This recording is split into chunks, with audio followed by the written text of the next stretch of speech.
Les postos, on se retrouve avec Nono pour le débrief de Nono et débriefer la victoire du Paris Saint-Germain 2-1 cet après-midi à Lorient. Le PSG reste leader avec 5 points d'avance. Nono est avec nous. Salut Nono.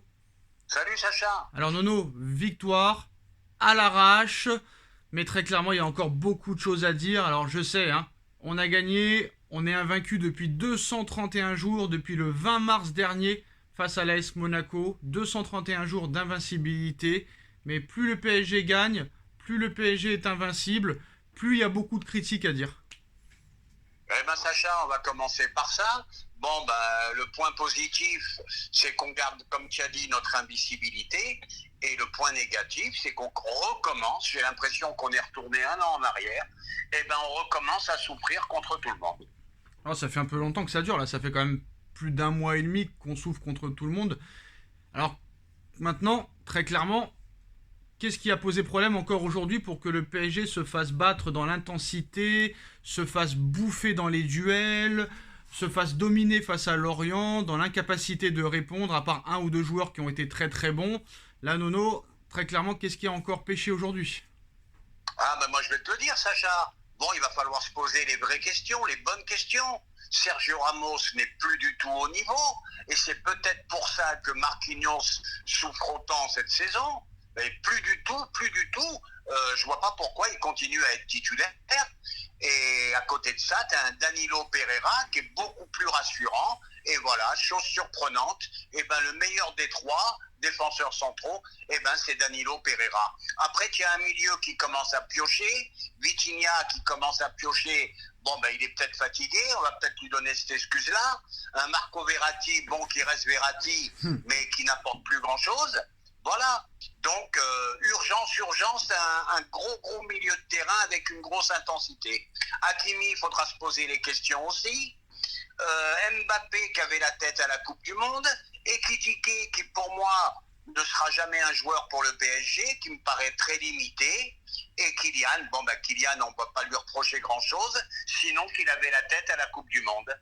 Et maintenant je vais passer à mon homme du match. Je suis de plus en plus surpris par le Neymar. Très bon état d'esprit, très bon match.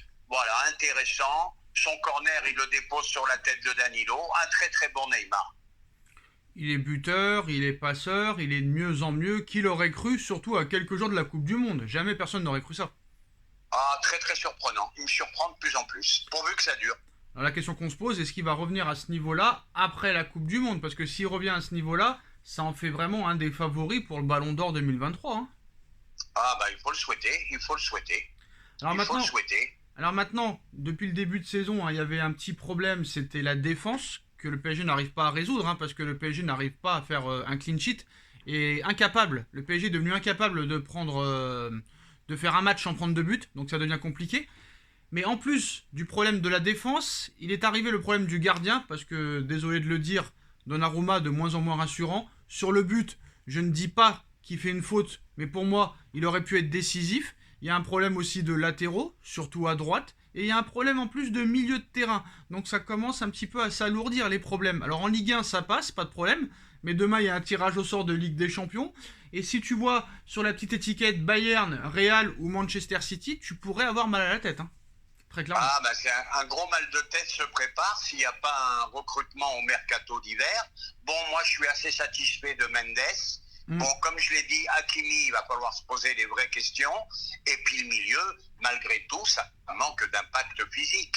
Tu peux pas aller à un très haut niveau en Ligue des Champions avec Vitinha et Verratti. Très bon joueur, Vitinha, mais il manque quand même un peu d'impact, à mon avis. Je sais pas ce que tu en penses. Non, il a eu une très belle adaptation, il a été très bon très rapidement, il a été impressionnant même certains matchs. Sauf problème, c'est qu'il a joué tous les matchs. Le seul Parisien qui a joué tous les matchs. Alors c'est pas une excuse, mais à un moment donné, quand il y a un milieu à 3, tu peux pas avoir seulement un milieu de terrain qui est bon et qui surnage. Parce que là, Fabian Ruiz, que tu le veuilles ou non, il manque beaucoup là. Il a manqué beaucoup aujourd'hui, Fabian Ruiz. Dû ses duels, vu sa grandeur, il a des duels qui gagnent facilement. C'est le seul qui frappe de loin, c'est le seul qui va vers l'avant, c'est le seul qui apporte de l'impact physique. Il n'y a aucun autre joueur, à part peut-être Sanchez, qui apporte de l'impact physique au milieu de terrain. Alors, t'as intérêt à avoir Fabian Ruiz au milieu de terrain pour le 8ème de finale de Ligue des Champions, parce qu'avec Verratti et Vitinha, petit gabarit, tout ça et tout, au niveau de l'impact physique, il n'y a pas grand-chose du côté du PSG. Donc Fabien Eh ben Ruiz, que tu Sacha, l'aimes ou tu l'aimes pas, eh ben Fabien Ruiz, Sacha, on est t'es d'accord, déjà hein, on est dépendant d'accord, de c'est pour Fabien ça Ruiz au milieu qu'il de faut terrain. Donc c'est repasser quand à même un assez milieu à compliqué. 3 Hein. absolument. Fabien Ruiz, il est très très bon. Hein. Que tu l'aimes ou pas, il est très très bon. Et depuis qu'il joue au PSG, il est très bon. Ben, il faut repasser à un milieu à 3, c'est nécessaire. C'est Mais obligé à c'était mon un avis. milieu à 3 cet après-midi. C'était Danilo, Marco Verratti, Vitinha. C'était un milieu à 3 cet après-midi. Ah, moi je pense que Ah bah non. je suis pas d'accord avec toi. Ah Je bah pense si. que Pereira a plutôt joué en défense centrale, à Ah mon bah avis. non, Hein. alors il est repassé à 3 à un moment donné, mais au début du match, la première mi-temps, c'était Ramos Marquinhos dans l'axe, Hakimi Mendes sur les côtés. Et Danilo Pereira en sentinelle avec Verratti et Vitinha, hein, on sait lire quand même. Hein. Bon, bah ok, alors il y a eu un changement en deuxième mi-temps. Il y a eu un changement de tactique, ouais, un changement de système en plein milieu. Mais très clairement, Voilà. Fabien Ruiz, pas la peine d'avoir joué 100 ans au football pour voir que le mec, t'en as besoin au milieu de terrain. Hein. C'est vraiment, vraiment très clairement un titulaire en puissance maintenant. Ah, ben Danilo, moi, c'est la bonne, Non, je c'est la parle de bonne Fabien surprise Ruiz, hein, de cette année. je parle de Fabien Ruiz. Et Fabien Ruiz, bah oui, il le faut, il le faut. Bon, moi, je l'ai critiqué en début de saison, mais après, il lui faut l'adaptation, et je pense qu'il a la qualité pour faire beaucoup de bien. L'adaptation, en 4 matchs, il a fait déjà plus de bons matchs que Verratti sur les 8 derniers. Donc il n'y a pas à parler d'adaptation pour Fabien Ruiz. Hein. Ah, mais comme je t'ai dit, Verratti, c'est Verratti, mais le problème, c'est que malheureusement, Verratti, ben, il fait pas la différence, hein, malgré tout. Hein. Alors c'est bizarre parce qu'en plus l'Italie, elle ne fait même pas la Coupe du Monde, donc le mec il a même pas, il n'a même pas à se donner à fond. Il peut se donner à fond par exemple, parce que l'Italie ne fait pas la Coupe du Monde, donc il n'a pas besoin de se ménager Verratti. Donc je Ouais, pense mais qu'en c'est fait, pareil, Galtier, moi je lui en veux. Verratti, tu sais très bien que c'est un mec qui ne peut pas jouer tous les matchs. Tu sais qu'après, il pioche physiquement. Voilà, il faut un Marco à 100%. Voilà, et moi je pense que les deux, aujourd'hui, ils ont pioché. Ils étaient fatigués, les deux. ah Voilà, à parce que mon les avis. autres, ils doivent pas être à 100%. Il y a que Verratti qui doit être à 100% alors. Bah, Verratti à 100%, parce que Ouais. c'est quand même le patron du milieu. Bon, bah, Vitinha, comme tu as dit, il a joué tous les matchs. Donc c'est compliqué, ça tourne pas assez dans cette équipe. Ça tombe pas assez, mais t'as dégagé tout le monde et c'est ce que vous vouliez. Donc maintenant t'as plus de banc, donc t'es obligé de faire avec ce que t'as. Ah, bah, je suis Tu fais, d'accord. tu Bah, fais ça veut comment? dire quoi? Ça veut dire qu'on a des manques derrière, on a des manques au milieu, et voilà. Et Après moi c'est le problème. je vais défendre un peu le PSG parce que tout le monde dit que, peut-être moi le premier aussi, hein, tout le monde dit que contre City, le Real ou le Bayern, on se ferait massacrer. Je suis désolé, les derniers matchs de City, c'est victoire à l'arraché, ils prennent des buts à chaque match. Ils ont une dépendance Haaland, quand Haaland n'est plus là, offensivement ils sont plus monstrueux. Quand tu vois que le meilleur buteur en ce moment du Bayern de Munich, c'est Choupo-Moting, ancien parisien, ils menaient 3-0 hier, ils se font revenir 3-2, ils prennent des buts à chaque match. La défense de City, du Bayern et du Real est aussi désastreuse que celle du PSG en statistique. Hein. Donc à un moment donné, il faut parler aussi de la défense des autres et pas que celle du Paris Saint-Germain. Hein. Voilà. Ah, ben on va être d'accord là-dessus. Ils ont leurs problèmes eux aussi. Ils Voilà. ont leurs problèmes. Ils ont un pour City, c'est une dépendance à Land. Voilà. Voilà, donc faudra faire avec. Donc tu sais, bon, ça te réconforte. Tu te dis que contre ces équipes-là, vu les défenses qu'ils ont en ce moment, tu peux marquer avec les trois de devant que tu as. Mais moi, c'est au niveau de l'intensité que ça me fait peur. L'intensité et la différence, par exemple, entre le Bayern, le Real, City et le PSG, c'est que peut-être qu'ils ont des problèmes de défense, mais eux ont des milieux de terrain impressionnants, contrairement au Paris Saint-Germain. Et c'est là le problème.